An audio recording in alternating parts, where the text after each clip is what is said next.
With our premium cocktail set, you have everything you need to make delicious, handcrafted cocktails in your own home.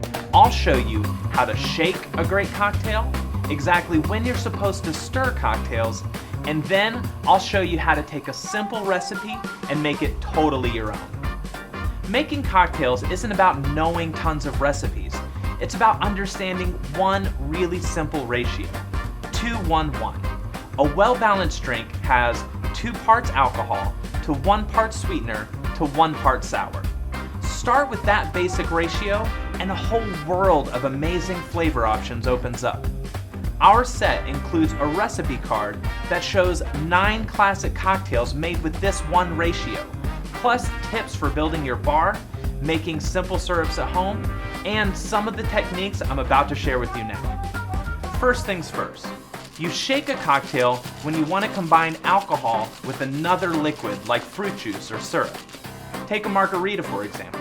It has lime juice, simple syrup, and tequila. Our premium cocktail set comes with a Boston shaker, which has a small cup that fits upside down in a larger cup to form a seal. Other shakers that have the strainer and cap as part of the lid can be really hard to remove when the shaker gets cold, but ours is always easy to open. Measure your ingredients into the large cup of the shaker with the jigger. The measure markings on the jigger are below the rim, so you don't make a mess when you measure ingredients. Only add the ice when you're ready to shake. Put the small cup on top of the larger cup at an angle so it makes a tight seal. Then shake it back and forth, and I mean really shake it. Our shaker is made of stainless steel, which will cool your drink faster, and unlike glass or plastic, you can feel when your drink is chilled through. To release the seal, either squeeze the rim of the larger cup until you hear air release or tap the rim. Then place the strainer on top with your index finger, keeping it in place, and pour out the drink. It's that simple. So when do you stir a cocktail? When combining different types of alcohols like gin and vermouth for a martini. Stirring keeps these drinks from getting too watered down while still cooling the drink. You want the back of the spoon to run around the side of the cup. Don't grip the spoon too tightly. You'll notice the spoon rotates in your hand as you move it around the cup, so let it do the work for you.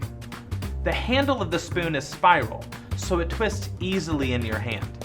Plus, the bowl of the spoon is exactly 1/8 of an ounce, so it's great for measuring syrups or liqueurs. Muddling is a great way to personalize your drink. It's all about adding fresh ingredients like herbs or fruit to a simple drink, which tastes a lot better than flavorings you get from the store. And you know what's in your drinks. To muddle, put fresh herbs into the large cup. I like to add my sugar at this point too, because it draws out some of the moisture in the herbs. Then press the muddler into the mint. When you muddle herbs, you don't need to go overboard. Stop when you can smell the herbs from where you're standing. Muddle too much and your drink will taste bitter. Then add your other ingredients and shake it like usual. For a mojito, I'll pour it over crushed ice and garnish it with a few extra sprigs of mint. So whether it's you or someone you love who enjoys signature drinks, stop paying for them at the bar. Use our premium cocktail set and make them at home instead.